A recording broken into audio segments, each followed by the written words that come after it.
Tardes, compañeros. Espero que se encuentren todos bien. ¿Me están escuchando? Sí, profe, buenas tardes. Bueno, mientras van llegando más compañeros a la reunión, que dudo mucho, porque hoy es la última clase, quiero socializar con ustedes algunos detalles que encontré en los talleres, en los trabajitos que me presentaron.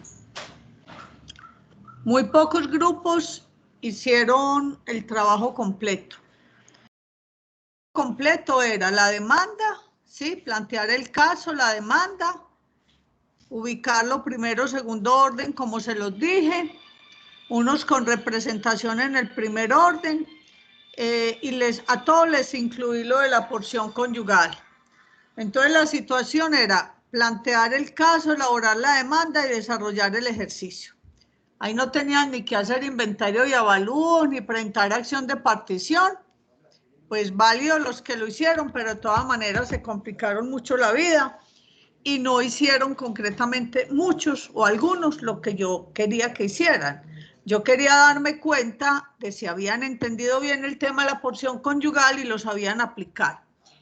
Creo que muchos no lo hicieron porque a estas últimas clases ha faltado casi la mitad del grupo. Entonces no me causa extrañeza que por eso algunos se fueron por las ramas. Y lo digo con mucho respeto, pero es que no veo razón por qué unos sí pudieron hacer la liquidación aritméticamente hablando muy fácil, porque es que el tallercito inclusive estaba en los 2 o 3 ejercicios que les puse de porción conyugal, que inclusive el documento se los envié. Entonces, bueno, ya eso sí lo dejo a consideración de todos, pero mire, hay unos detalles, por favor, que corrijan. Lo que pasa es que no creo que no me estarán escuchando, sino 13 personas. Y a lo mejor los que yo quisiera que me escucharan no están acá, pero no voy a hablar con nombres propios. Miren, compañeros, se los digo con respeto, con cariño, es por el bien de ustedes. Uno no puede en la vida, a estas alturas del paseo, y casi abogados que son ustedes, presentar trabajos pegando y copiando. No crean que uno es tan ingenuo que no se da cuenta cómo algunos no se metieron, buscaron un modelo de una sucesión y pegaron todo. Eso dice mucho de un profesional.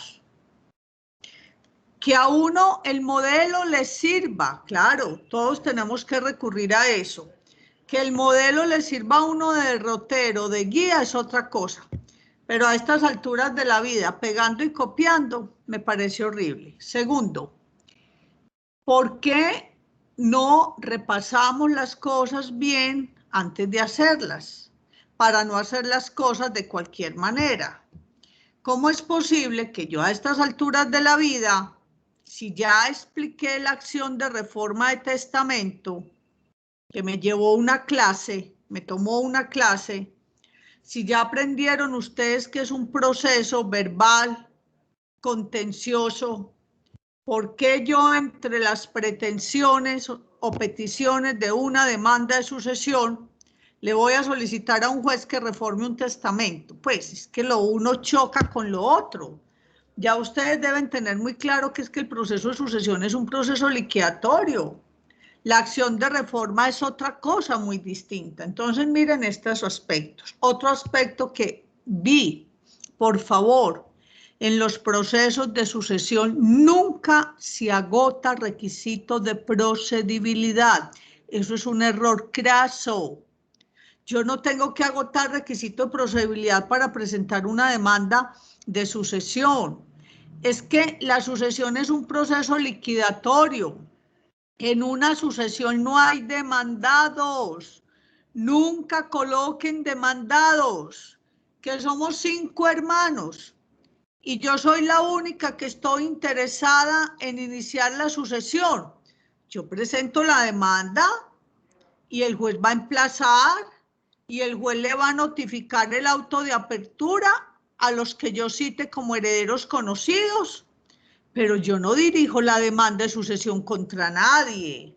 Es que la sucesión no es un proceso, es un proceso liquidatorio, no es un proceso contencioso en el sentido de que yo voy a demandar a Pedro, a María y a Juan. No, eso es otra cosa para que la corrijan, compañeros, porque si ustedes no tienen en cuenta esto, van a salir a ejercer la profesión y a presentar demandas y sin consultar previamente. Por favor, cuando vayan a los estrados judiciales, traten de que lo que vayan a hacer les quede bien hecho. No de cualquier manera, que es que este me dijo que esto se hacía así, entonces yo confié en él. No, señores. Ustedes tienen que buscar, tienen que investigar y tienen que estudiar si quieren empezar ejerciendo bien la profesión. Entonces me di cuenta de muchas inconsistencias. Hubo por allá quien me presentó demanda de sucesión testada y presentó una demanda de investigación de paternidad con otra cosa. Creo que con petición de otros presentaron un heredero que quedó por fuera de una sucesión, se vino con otro proceso de sucesión. Entonces, miren, todo eso me permite a mí darme cuenta de que no todo el mundo ha estado muy atento a los temas. Así les haya ido muy bien en las calificaciones. No nos digamos mentiras. Algunos estudian muy bien. De pronto a otros les pasan la respuesta por el WhatsApp. Y lo digo con mucho respeto, pero es que los trabajos que presentaron me creó dudas a mí. ¿Cómo es que han sacado notas tan buenas y me salen con estas inconsistencias? Pero bueno, ya pues, ya esto se terminó prácticamente, se está acabando. Ya eso lo dejo a conciencia de cada quien. Uno como docente trata de hacer las cosas lo mejor posible, con fallas, porque también las tenemos, no las sabemos todas, pero pues creo que traté de darles los temitas con responsabilidad, en forma clara, pero repito, una inasistencia de estas es imposible pues que todos vayan a salir con los temas claros y me lo demostraron algunos en los talleres que presentaron. Entonces por eso se van a dar cuenta de las calificaciones, porque es que por el hecho de que a mí me presenten un taller no es que tengan el 5 asegurado, depende cómo hagan el taller, depende de eso va a ser la nota. Entonces, sin más comentarios, como dice el cuento, vamos a hablar hoy de un temita cortico, pues la clase de hoy va a ser cortica porque realmente lo único que me falta por hablar es sobre la donación. Ustedes, con base en lo visto en la carrera, ¿qué concepto tienen de donación y cuántas clases de donación? ¿Cómo se clasifica la donación? A ver, ¿quién me puede responder esta preguntita?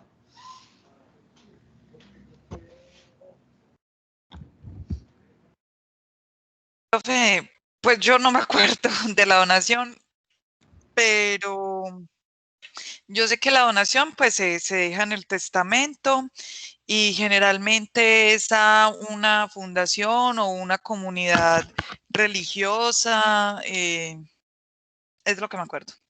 Bueno, Viviana. Profe, buenas noches. Buenas noches. Sí, Catalina. Donación pura y simple y donación condicionada.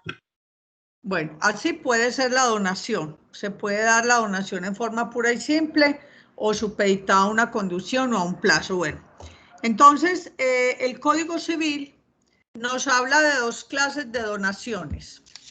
Nos habla de la donación irrevocable o por acto entre vivos, que es la que viene a constituir un contrato.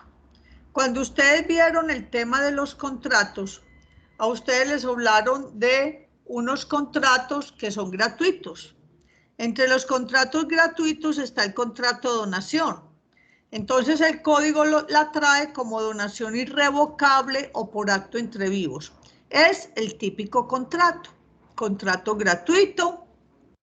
Tiene que haber dos partes como mínimo, porque si estoy hablando de contratos, porque mínimamente hay dos partes.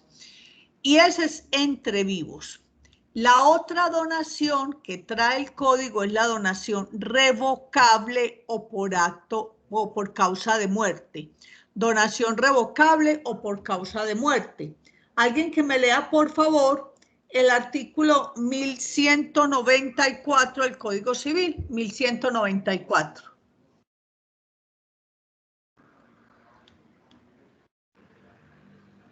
Definición. ¿Sí me escucha, profe? Sí, sí te escucho. Definición de donaciones revocables. Donación revocable es aquella que el donante puede revocar a su arbitrio. Donación por causa de muerte es lo mismo que donación revocable, y donación entre vivos lo mismo que donación irrevocable. Bueno, entonces vamos a hablar unas generalidades, un repasito que nos sobra de la donación. Empecemos primero por la irrevocable o por el contrato. Entonces ya sabemos que es un contrato gratuito, es un contrato que requiere para su perfeccionamiento que el donatario acepte la donación y se lo notifique por cualquier medio al donante. Entonces, si a mí me va a regalar Luceneida un bien, ella es la donante, yo soy la donataria. Para que se perfeccione ese contrato de donación irrevocable o por acto entre vivos, se requiere que yo acepte que ella me va a donar eso y que además se lo haga saber. Este contrato de donación, en términos generales, es consensual, pero en algunos casos puede ser solemne.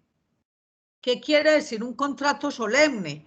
Que tiene que cumplir con los requisitos que trae la ley, con las formalidades que establece la ley. Entonces tenemos que la donación sobre bienes inmuebles es solemne y la solemnidad consiste en el otorgamiento de una escritura pública. Las donaciones que se supeditan a plazo o a condición, por ejemplo, le regalo tal bien si se gradúa de abogada, todas estas donaciones también son solemnes y la solemnidad puede consistir solamente en que se haga constar en un documento privado. Las donaciones, cuando se hace una donación de todo el patrimonio, cuando yo voy a hacer una donación a título de todo el patrimonio, no, llamémosla mejor, una donación universal, se tiene que hacer constar por escritura pública y se exige que conste que el donante se reserva algo de su patrimonio, pues para tener de qué vivir, por decirlo pues así en términos sencillos. Esas son donaciones a título universal, también deben constar por escritura pública. No se les olvide que cuando ustedes les hablaron de alimentos, entre las personas que están obligadas a suministrar alimentos legales está aquella persona que recibió una donación cuantiosa. Como dice el cuento, el que da lo que tiene a pedirse se enseña, ¿no es cierto? Entonces, si yo doné todo, y de pronto me veo en unas circunstancias difíciles económicamente hablando, yo puedo demandar por alimentos a ese donatario. Las donaciones remuneratorias, lo que yo dono en pago de un servicio profesional, no pago con dinero, sino que pago con un computador o con un carro, etcétera, etcétera. Estas donaciones remuneratorias también son solemnes porque se deben hacer constar por escrito. Cuando a ustedes les hablaron del contrato de donación, les hablaron, o de pronto alguno de ustedes recuerda qué significa la insinuación judicial, pregunto. ¿Quién recuerda qué es insinuación judicial en el tema de la donación? Profe, yo no me acuerdo, la verdad. ¿Quién se acuerda? A ver, Estefanía Toro.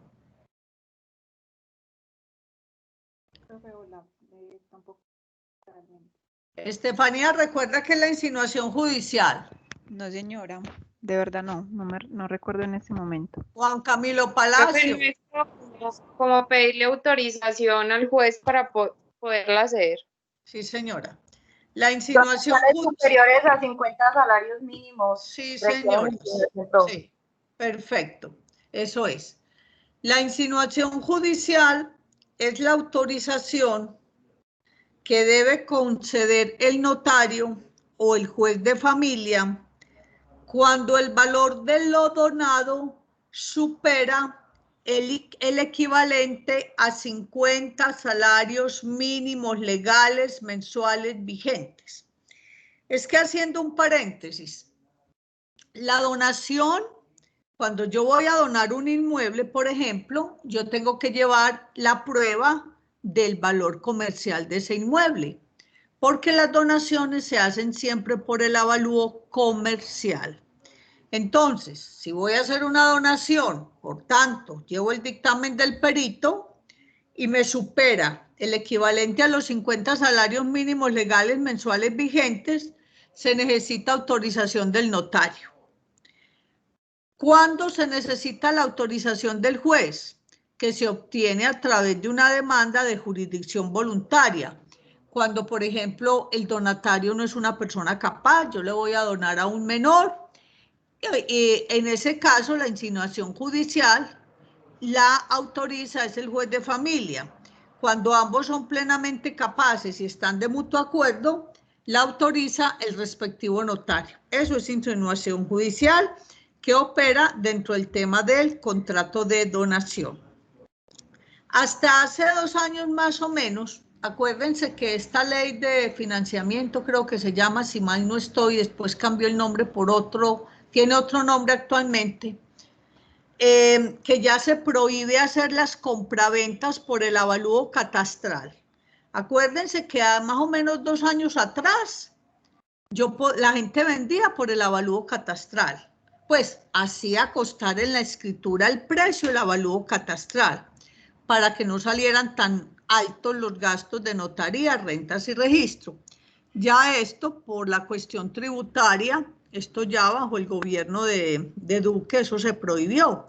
Ya las ventas no se pueden hacer por el valor catastral, sino que por lo regular se infla más el precio. No necesariamente tampoco tiene que ser por el comercial, pero usted puede promediar entre el catastral y el comercial para no tener problemas con la DIAN. Así se está manejando ese cuento ahora.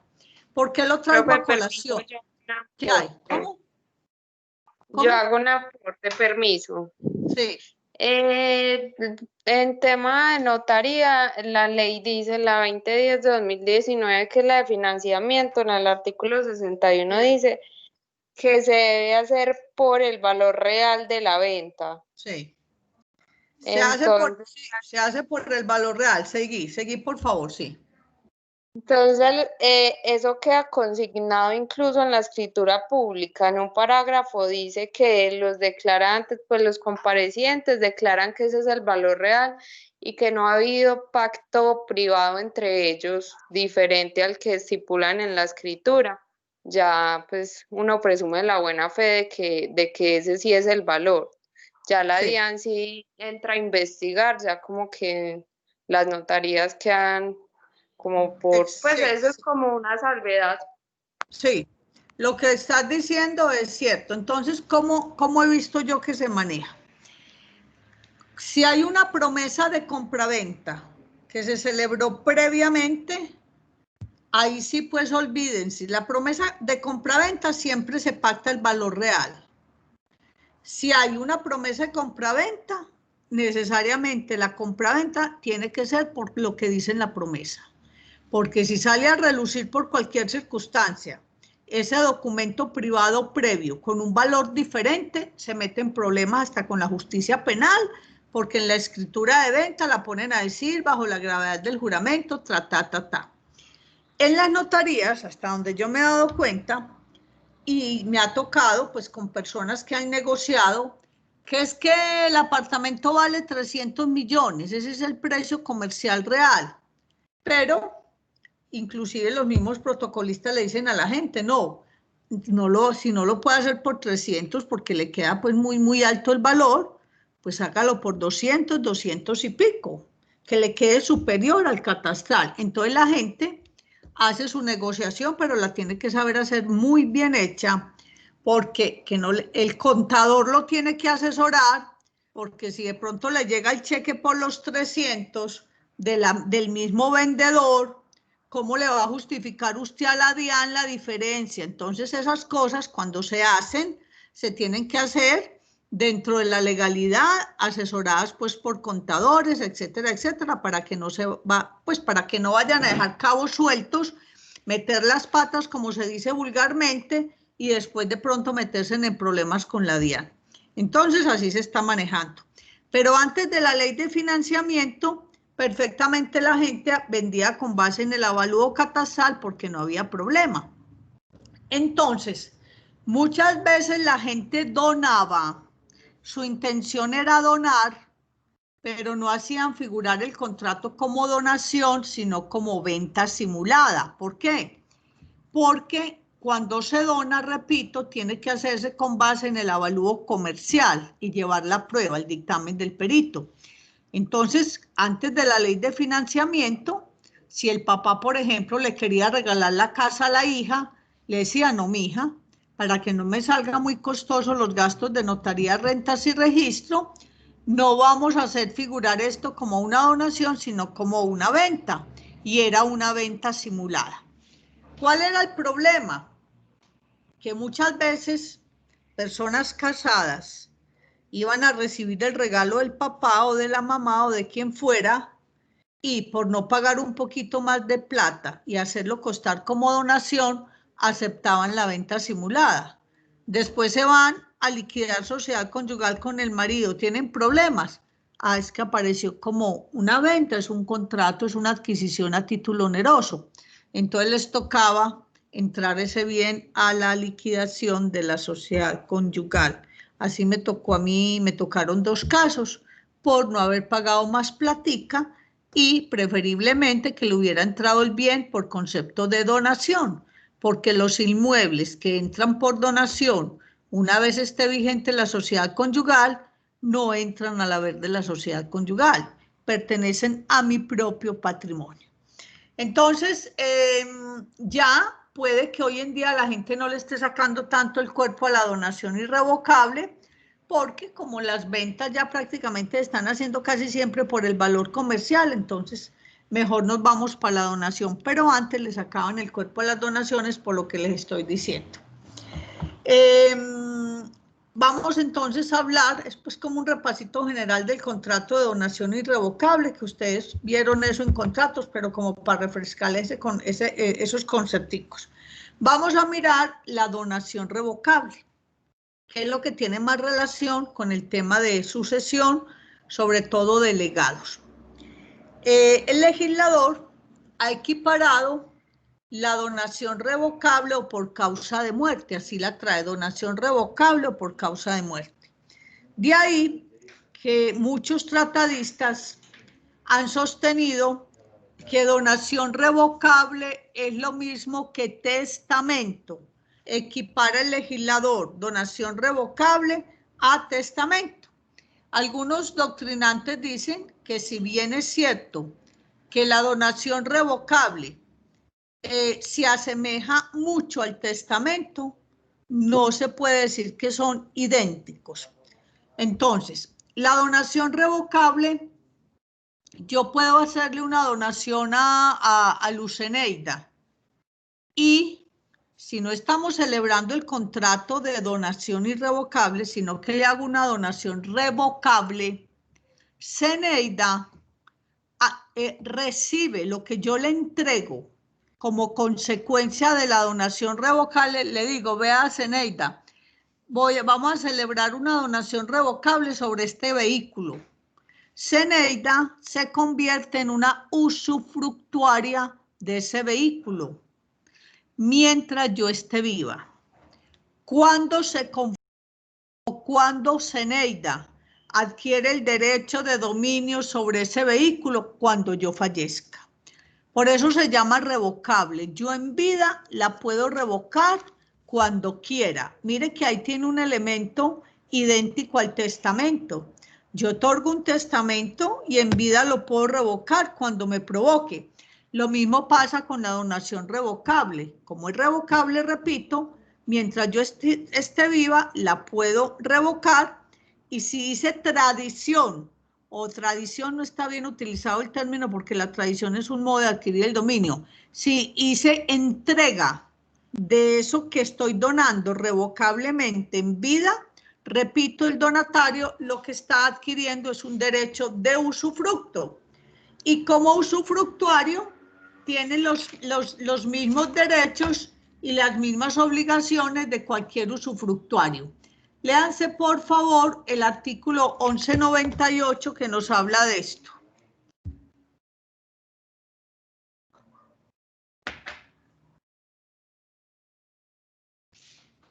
Artículo 1198. Profe, se lo leo. Sí, por favor. 1198. Donatario con derechos y obligaciones. Dice, de usufructuario. Por la donación revocable, seguida de la tradición de las cosas donadas, adquiere el donatario los derechos y contrae las obligaciones de usufructuario. Sin embargo, no estará sujeto a rendir la caución de conservación y restitución a que son obligados los usufructuarios, a no ser que lo exija el donante. Miren que es que el legislador en muchos artículos del Código Civil utiliza indistintamente el término entrega-tradición, cuando son dos cosas muy distintas. La tradición es un modo de adquirir el dominio, pero hay muchas entregas que no implican tradición.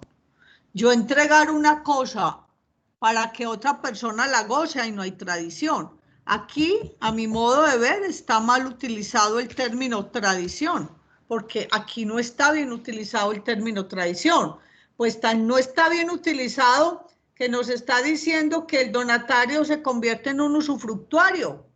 Entonces miren que aquí hay que tener claro eso, no tradición, sino la entrega de una cosa a título de donación revocable, estando vivo el donante, le confiere al donatario la calidad de usufructuario. Bueno, el artículo 1199 equipara a los legados con donación revocable.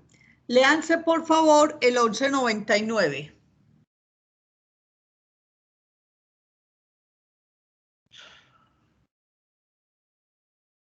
1199. ¿Quién quiere colaborar? ¿Listo, profe?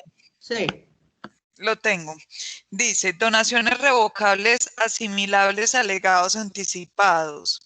Las donaciones revocables a título singular son legados anticipados y se sujetan a las mismas reglas que los legados. Recíprocamente, si el testador da en vida al legatario el goce de la cosa legada, el legado es una donación revocable. Entonces, miren, por todas estas normas, por todos estos concepticos que les he venido mencionando, es que el legislador equipara la donación revocable al testamento en un 100%. ¿Qué pasa con los legados anticipados? Voy a explicarlo. Es una figura muy poco usual en la práctica, porque ustedes ya aprendieron que el testamento, como norma general, produce efectos es a partir del fallecimiento del testador. ¿Por qué? Porque el testador en vida lo puede revocar cuando lo desee. Hay dos actos que son la excepción. Primero, ya les dije uno, a ver, ¿qué acto se puede hacer por testamento que se sale de la regla general? ¿Quién recuerda? Profe, reconocimiento de hijos. Muy bien, Zeneida. El reconocimiento de un hijo extramatrimonial. No hay que esperar a que el testador que lo reconoció se muera para que quede válidamente o produzca efectos jurídicos el reconocimiento. No, esa es una excepción. Y otra es cuando yo en un testamento dejo legados y permito que el legatario utilice ese bien estando yo viva. Por eso se llaman legados anticipados. Yo a Zeneida le dejo en el testamento tal carro a título de legado y digo que permito que Zeneida utilice ese carro. Eso es un legado anticipado, pero Zeneida solamente va a tener el derecho de usufructo de goce sobre ese vehículo. Cuando yo fallezca, ahí sí, Zeneida va a adquirir el derecho de dominio sobre ese vehículo y lógicamente pues habría que tramitar la sucesión. Entonces, ¿qué dice el legislador? El legislador dice que cuando en un testamento se dejó un legado en vida para que lo utilice el legatario en vida del testador, ese legado anticipado se equipara a una donación revocable. Y de la misma manera, cuando yo hago una donación revocable a título singular, yo le dono a Juliet Paola Chavarría, le dono revocablemente algo, eso que le estoy donando se equipara a un legado anticipado. Entonces miren que prácticamente el legislador, cuando habla de donación revocable, está hablando de testamento. Algunos tratadistas dicen, repito, que si bien es cierto que es casi idéntica al testamento, no se puede afirmar categóricamente que sea igual donación revocable a testamento. Tiene muchos elementos comunes del testamento, pero no son dos conceptos idénticos. Bueno, ¿cuándo caduca esta donación revocable? Esta donación revocable caduca, por ejemplo, cuando el donatario fallece antes que el donante. Si el donatario fallece antes que el donante, caduca la donación revocable. Y acuérdese que en materia de legados también, el legado que yo dejo en un testamento, acuérdese que en materia de legados, compañeros, no opera el derecho de representación. Y uno de los eventos de la representación, en el primer orden, cuando el hijo muere antes que el padre. Entonces, si yo en un testamento le dejé un legado a Catalina Peláez y Catalina fallece antes que yo, como no opera el derecho de representación, caducó el legado. ¿Alguien tiene alguna observación o iba a preguntar algo?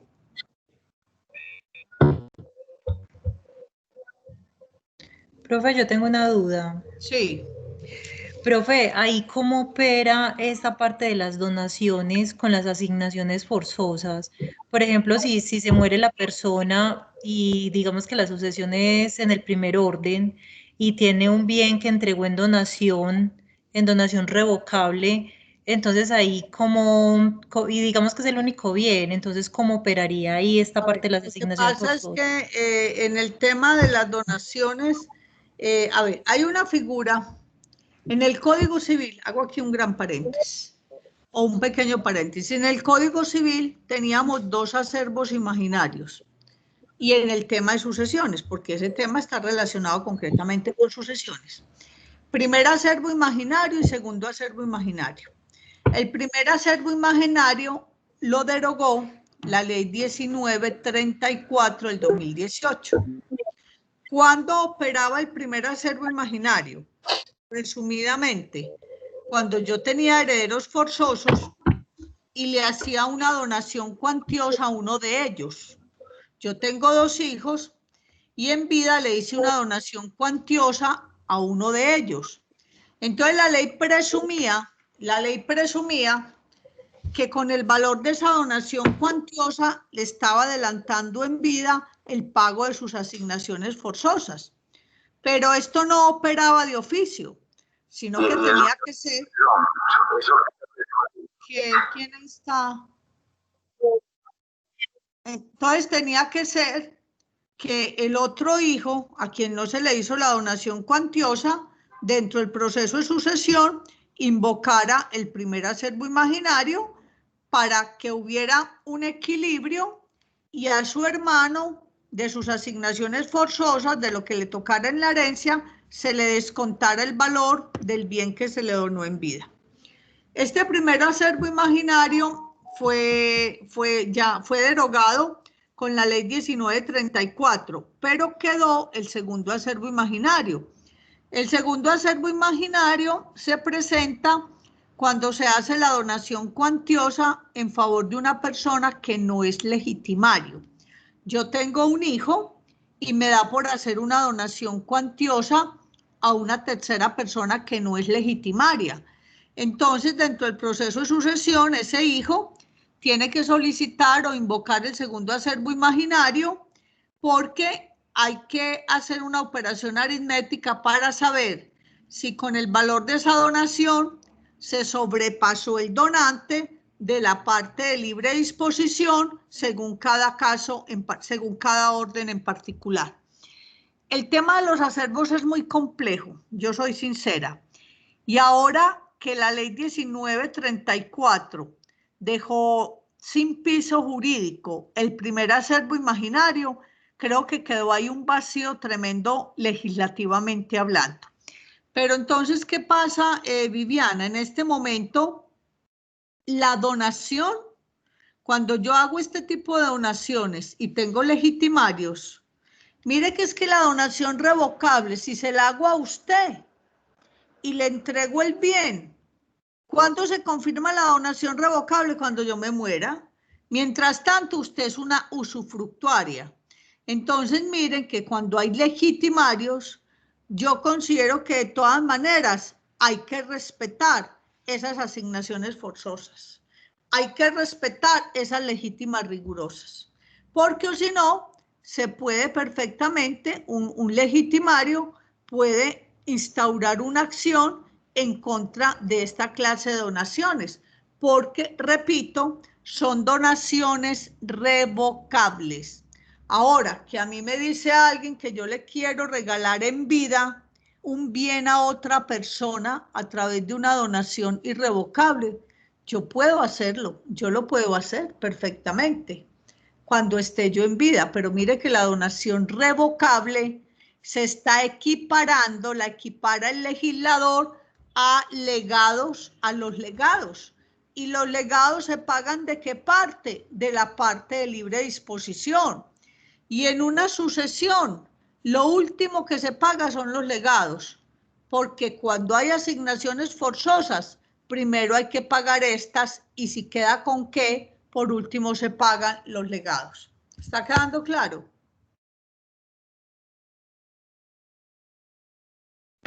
¿O hay alguna inquietud sobre esto? Profe, está No, claro. profe, está quedando claro. Bueno. ¿Cuándo caduca también la donación revocable?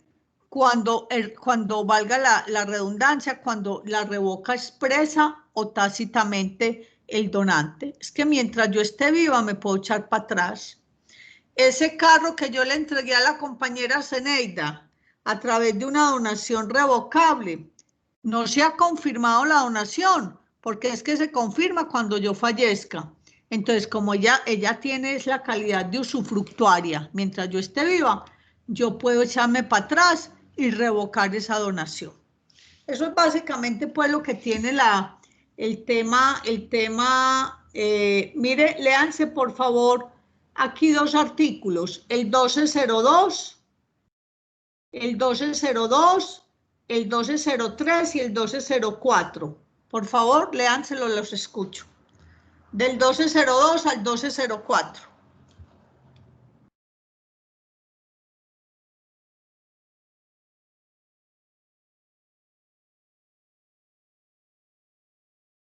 Los escucho.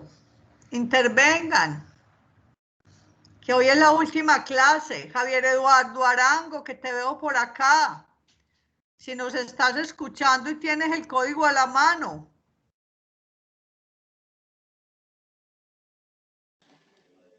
Profe, el 1102 dice caducidad de las relaciones revocables. Sí, Las donaciones revocables caducan por el mero hecho de morir el donatario antes que el donante. Muy bien. Sigamos con el otro artículo. Es lo que yo digo. Muchos se meten aquí para que uno les vea. Y yo no sé dónde están. Porque aquí pues pareciera que no están escuchando la clase. Bueno, leamos el 1203, por favor. Consolidación de la donación. Artículo 1203. Las donaciones revocables se confirman y dan la propiedad del objeto donado por el mero hecho de morir el donante sin haberlas revocado. y sin que haya sobrevenido en el donatario alguna causa de incapacidad o indignidad, bastante para invalidar una herencia o legado, salvo el caso del artículo 1195.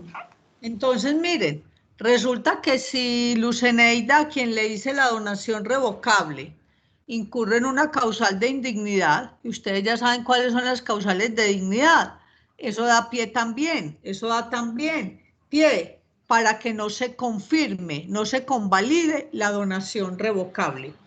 Miren el 1204. 1204. Bueno. Revocación expresa o tácita. Su revocación puede ser expresa o tácita de la misma manera que la revocación de las herencias o los legados. Entonces ahí está lo que, ese es otro artículo más que le permitió al legislador asimilar la donación revocable, o le permite al legislador asimilar la donación revocable al testamento. Mire que ahí está remitiéndose a la misma forma como se revocan las herencias o legados. Y una herencia o un legado se revoca cuando se revoca el testamento. Estoy hablando de herencia testamentaria, no de la herencia legal, que es la herencia que opera cuando la sucesión es intestada. Hay herencia testamentaria cuando yo instituyo heredero a título universal, de cuota o de remanente. Entonces miren que estos artículos prácticamente están equiparando la donación revocable al testamento. Repito, muchos tratadistas dicen, tiene casi todos los elementos del testamento, pero no se puede afirmar que sean idénticos, para que tengan pues en cuenta esto. Bueno, entonces hablemos de generalidades. ¿Qué dudas, qué temas, qué preguntas tienen sobre lo visto a lo largo de estos meses? Si alguien quedó con alguna duda, con alguna inquietud, los escucho.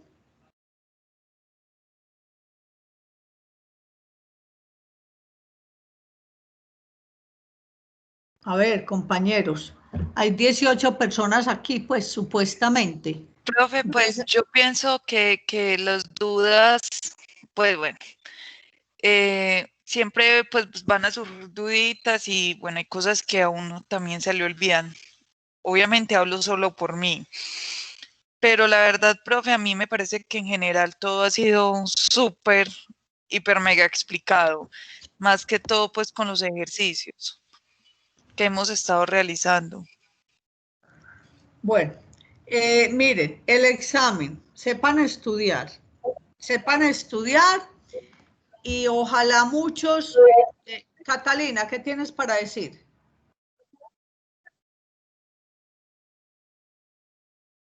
Aquí ando solo. Hace rato estoy bregando a apagarlo. Bueno, Javier Eduardo, ¿qué tiene para decir? Javier Arango. No, es como, por ejemplo, lo que así la duda es como de lo de que en sí entra, de que nos quedó como esa demanda, la demanda sucesoral como no supimos como bien planearla. En eso faltó como de habernos usted asesorado más. Eso es como las dudas que me quedan. A ver, yo le voy a decir con mucho respeto, es que esta clase yo he dado los conceptos generales y hemos leído artículos del Código General. Yo supongo que usted está viendo intestada o que ya la vio. ¿Usted ya vio intestada o se la dieron este semestre? Contésteme, por favor. No, yo la vi hasta con usted, la vi todo. Yo la vi con usted y todo. Entonces, si la vio conmigo, yo voy a ser muy franca, con mucho respeto.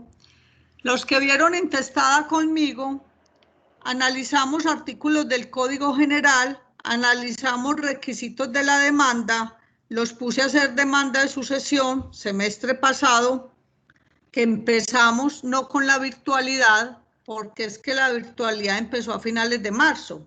Entonces leímos artículos del Código. ¿Cómo? Perdón, doctora, yo la vi fue antes, en el otro semestre anterior. Bueno. O sea, Entonces, no, si la viste... a mí me quedó en ese vacío, pues ese vacío. Bueno. Bueno, Yo pero por si eso, la pues, viste, si la viste conmigo antes, yo en su sesión intestada siempre los pongo a hacer demanda de sucesión, los pongo a hacer poder, los pongo a hacer inventario y avalúo. Entonces, por eso es muy difícil y no es lo mismo una clase virtual que una clase presencial. Pues a mí eso me lo pueden discutir y nunca, hay que reconocer las ventajas de esto. Si no hubiera sido si no hubiera sido por la tecnología, el mundo entero se hubiera paralizado. Pero esto no va a reemplazar una clase presencial. Nunca jamás, pues para mí. Ya respeto. El contacto y de pronto los conceptos y todo. Y la forma como puede trabajar uno. Y ustedes se muestran más responsables allá y los puede uno controlar. Aquí, ¿cómo controlo yo? A ver, pues es que es imposible. Entonces, mire, entonces el cuento es este, Javier. Y ya que usted está hablando, pues, entonces yo voy a ser muy directa porque usted está hablando y nos estamos entendiendo. Hay una parte que se llama parte investigativa en cada materia. Uno da conceptos generales. Yo trato de que no sean muy generales, pero a ustedes también les compete investigar, consultar un poquito. Y en intestada y en testada que yo he dado, creo que he dado conceptos que permiten al estudiante enfocarse bien en los talleres que les pongo. Yo no les estaba colocando nada difícil. Si usted coge artículo 488 del Código General, le dicen los requisitos de una demanda. Ustedes tienen internet y tienen a Mr. Google. Ustedes encuentran modelos de demanda de sucesión las que quieran. Simplemente sacar el tiempo, mirar, consultar y traer a la imaginación un casito sencillo y acomodarlo, porque no se trata de copiar y pegar. Entonces, tenían todas las herramientas para haber hecho una cosa bien hecha. Yo hablé en este curso de acción de petición de herencia. No sé si usted estuvo presente o no estuvo presente, con respeto se lo digo. La acción de petición de herencia se instaura cuando un heredero que tenía vocación hereditaria no fue reconocido en un proceso de sucesión. Quedó por fuera de la herencia. Y entonces, mire, aplíquelo al caso suyo, que es que me acuerdo mucho de su caso. Entonces, miren, ahí, perdóneme, pero no fue que yo no hubiera asesorado bien en el taller. Lo que usted planteó era para haber presentado una acción de petición de herencia. Entonces, ese nieto que tenía derecho por representación y que no fue reconocido en la sucesión del abuelo, no se podía venir a presentar otra demanda de sucesión. No se puede. Ahí cabe petición de herencia. Entonces, miren, compañeros, repito, no lo digo por incomodar a nadie, lo hago con mucho respeto. Tengo que saber estudiar, tengo que ir teniendo los conceptos claros y tengo que analizar todo concatenadamente. Yo no puedo pensar en derecho aislando cada figura, cada tema, cada institución, porque todo se concatena, todo se concatena. Entonces, yo respeto pues lo que está diciendo el compañero, pero yo creo que hacer un modelito sencillo no fue difícil. Les mandé tallercitos de porción conyugal, les mandé 2 o 3 talleres, de ahí hubieran sacado el tema. Expliqué derecho de representación en sucesión intestada y volví a referirme en estas últimas clases al derecho.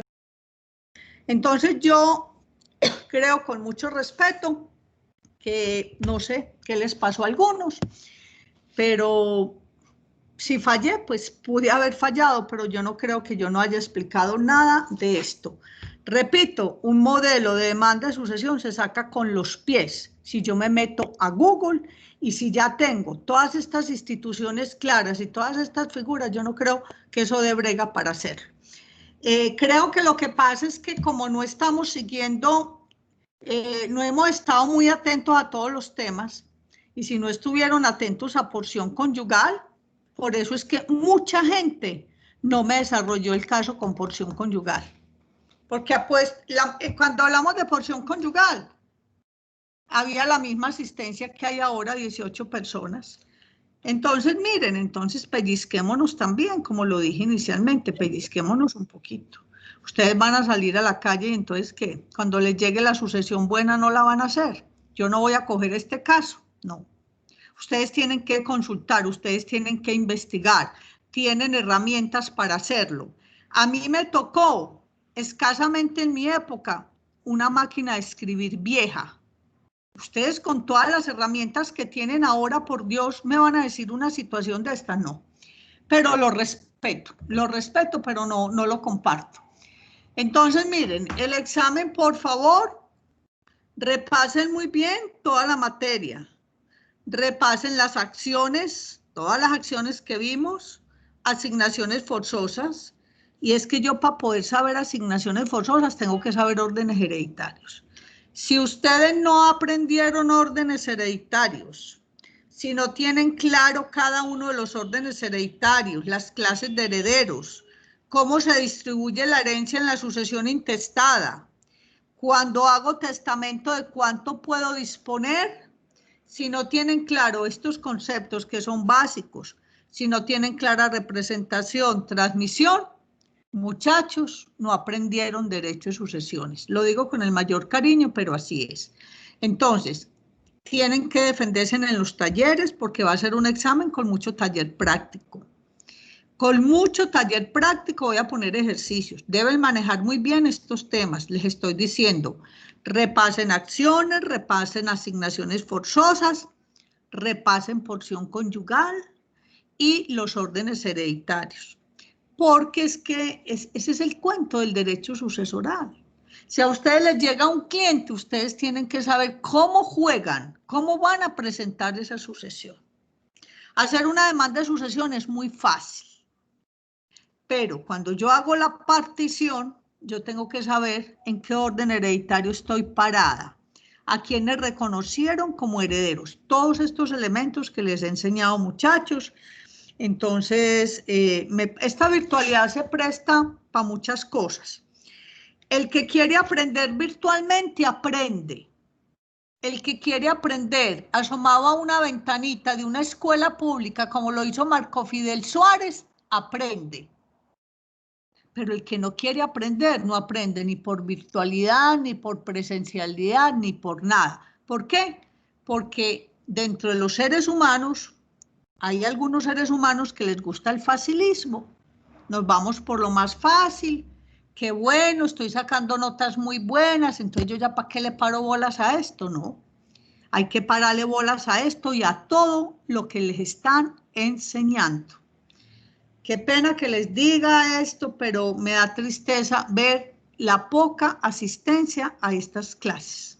No sé si será también con los otros docentes, ya eso lo dejo a conciencia de cada quien. Repito, ya todos estamos muy grandecitos, pero cuando salgo a la calle y me hablan de porción conyugal, yo digo, ay, ¿qué es eso? Porción conyugal. Cuando me hablan derecho de opción, ay, derecho de opción. Entonces, miren, cuando salgo a la calle es cuando yo de pronto voy a decir, si yo hubiera estudiado con más fundamento, más conscientemente, saldría mejor preparado. Entonces, miren que eso nos pasa cuando tomamos las cosas de pronto muy deportivamente. Pero no les voy a echar más cantaletica, porque es que a mí me gusta más echarlas en las clases presenciales. Esto virtualmente se vuelve muy cansón. De todas maneras, compañeros, perdonen todo lo malo. Esperé pues haber cumplido con mis falencias, lógicamente, porque las tengo y porque la virtualidad para mí nunca es igual a la presencialidad, nunca. Habrá docentes que deban estar felices con la virtualidad, pues sí, el desplazamiento para uno sí es más cómodo estar aquí en la casa, pero yo no cambio pues la presencialidad por la virtualidad. Pero se trata de hacer las cosas lo mejor posible y ustedes también poner de parte de ustedes. El examen final está para dentro de 8 días, ¿no es cierto? A la hora de la clase. Si se les presentan dudas repasando, usted sabe, todo el que me escribe a mí al WhatsApp o me llama, le contesto. Nadie puede decir lo contrario. Entonces, si siguen con dudas, con cositas, me pueden escribir o me llaman a mi celular, con mucho gusto les colaboro, porque esa es mi misión, colaborarles para que salgan con un aprendizaje, pues, como uno pretende que sea. De todas maneras, compañeros, ya vamos por finalizado esto, porque ya acabé con los temas. Profe, yo sí quiero decirle algo. Esta no es la primera clase, pues, que yo veo con usted. Y a pesar de todas las falencias que usted diga que tiene, la verdad, y no es simplemente por lambonería, a mí me parece que usted es una súper docente y yo la quiero mucho, la verdad, profe. Y bueno, me despido también pues porque es la última materia que veo de la carrera, profe, pero a usted la quiero mucho, mucho y me parece una súper docente. Gracias, Vivianita, gracias por la flor. Otros no dirán lo mismo, pero todos No, en la profe, vida. usted sabe que yo siempre hemos Yo tenido digo muy lo buena mismo de comunicación. Viviana. Yo opino lo mismo de Viviana y sobre todo me parece un excelente ser humano, o sea, a la hora que uno la necesita y es verdad lo que usted dice que contesta el teléfono, los chats, lo que uno, o sea, mejor dicho, quien no aprendió fue porque no quiso, porque a la hora que sea nos respondía. Entonces yo estoy totalmente de acuerdo con Viviana. Me uno a A mis mí me compañeras, profe, gusta, porque a mí ya he me visto gusta con más, usted. perdón, a mí me gusta más que me digan que soy un excelente ser humano a que soy una excelente profesora, porque es que es más importante en la vida ser un buen ser humano que otra cosa. Esa flor sí la acepto, ser buen ser humano. Me gusta ser buena gente, ser buena persona, tenderle Sí, la mano al otro. profe, De eso se usted es trata. muy diligente, muy linda. De eso se Ser trata, humano es muchachos. Profe, pero yo pienso que eso también se da es porque, o sea, el excelente profesora también es por ser excelente persona. O sea, yo creo que eso va muy ligado a lo que es usted. Como dicen los compañeros, pues de verdad que le agradecemos mucho porque hemos aprendido bastante. Bueno, esa fue mi finalidad, que aprendieran cositas. Repito, ya eso depende del empeño de cada quien. Entonces, para que no echemos más carretica, acabamos ya este cursito. Ojalá la vida nos permita volvernos a ver en la universidad rápidamente. No sabemos qué vaya a pasar el próximo semestre. Yo sí añoro mis clases presenciales. Lo digo con el corazón, las añoro. Pero bueno, la vida cambia y tenemos que asumir los cambios. Síganse cuidando mucho, síganse cuidando. Bueno, síganse Profe, cuidando muchas gracias. mucho, no se relajen, que todos tenemos familia. Repito, estudien a conciencia, no estudien pensando que pueden sacar 0. Eso sí me da a mí mucho dolor. Duélales la platica, muchachos. Estudien a conciencia, que esto lo necesitan es para sus vidas profesionales. Yo no, yo ya estoy más de salida. Bueno, no más carreta. Hasta luego, pues, muchachos. Descansen y cuídense mucho. Chao. Profe, chao, feliz Navidad. Profe, Un muchas abrazo. gracias. Bueno. Chao, profe. Gracias.